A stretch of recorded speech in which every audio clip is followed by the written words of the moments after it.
and welcome to the news headlines at this hour.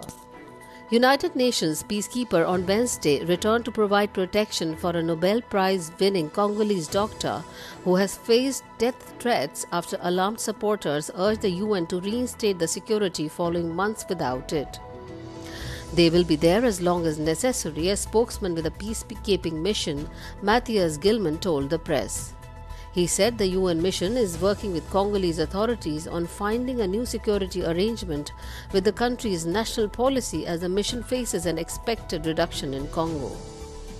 The peacekeepers were withdrawn from Dr. Denis Mukwege's hospital earlier this year amid the coronavirus pandemic.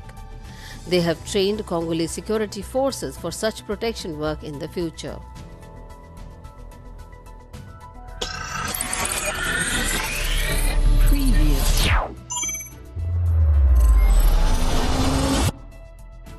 The world is getting closer to passing a temperature limit set by global leaders 5 years ago and may exceed it in the next decade or so, according to a new United Nations report.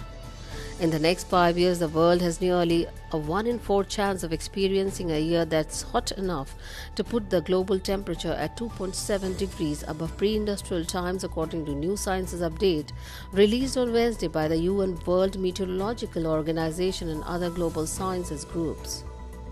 That 1.5 degrees Celsius is the more stringent of two limits set in 2015 by world leaders in the Paris Climate Change Agreement. A 2018 UN science report said a world hotter than that still survives, but chances of dangerous problems increase tremendously.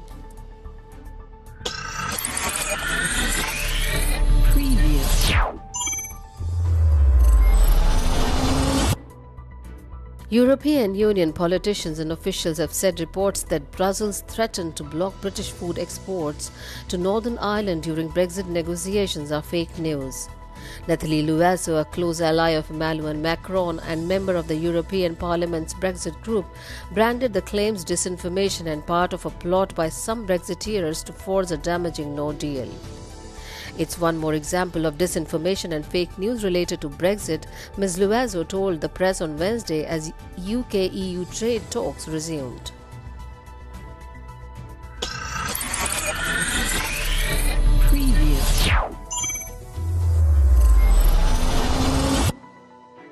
The clearance option began at 3 a.m. in western Myanmar, the soldier says. The colonel in charge told the troops in Myanmar's 565th Light Infantry Battalion their task was to wipe out the Rohingya villagers in the area, ordering them to shoot all that you see and all that you hear. Private Myo Win Tun says in video testimony obtained by the news. His unit carried out the order, the private says, raping women first before killing them along with children and the elderly. The troops buried 30 bodies in a mass grave near a cell phone tower and an army base, soldiers say.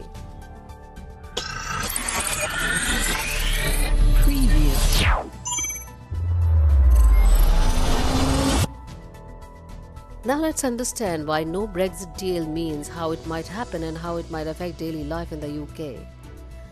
Yes, although the precise nature of no deal has changed given that the United Kingdom left the European Union on 31st January 2020 under the renegotiated terms of withdrawal agreed by Boris Johnson and ratified by Parliament. Since then, the United Kingdom has been busy working to agree its future relationship in line with the guidelines set out under the political declaration. No extension with this period in limbo, which stimulates the terms of still being in the EU while legally acknowledging its independence. The UK will be fully out of the EU by the end of 2020. That means, unless a future relationship is agreed, the UK will leave the EU after December 31st without any agreed framework in place. The withdrawal agreement will still be in place, so issues like the Irish border and the so-called divorce bill will be settled under its terms, but other matters will not have been so summarily nailed down. In other words, the original no deal may not be possible, but what is now known as no deal might better be viewed as a no trade deal exit.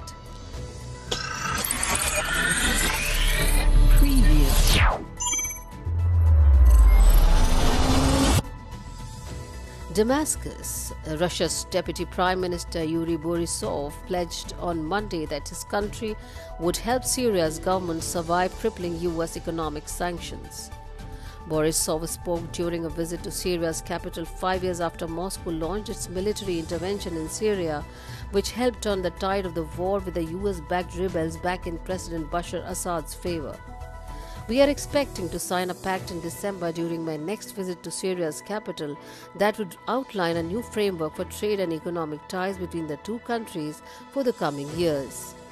Borisov told reporters at a joint news conference with the Syrian foreign minister in Damascus after the delegation met with Assad.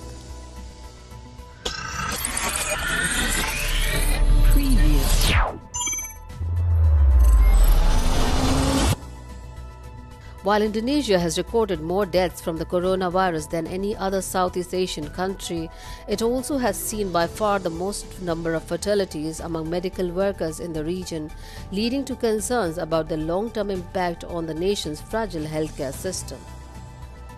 The tribulations endured by Indonesian healthcare workers are similar to others globally. Long working hours, hospitals filled to capacity, and a lack of resources like personal protective equipment.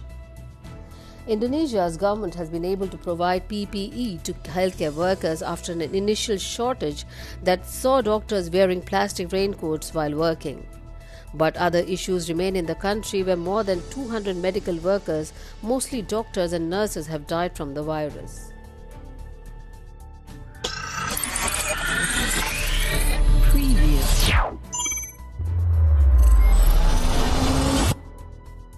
British Prime Minister Boris Johnson was accused on Wednesday of presiding over a rogue state as his government introduced legislation that intentionally breaches its EU withdrawal treaty in the messy countdown to a full Brexit divorce. Johnson defended the government's approach after its extraordinary admission that the new bill governing post-Brexit trade in Britain and Northern Ireland breaks international laws. Asked why the British public at large should respect any laws now, the Prime Minister told Parliament, "We expect everybody in this country to obey the law."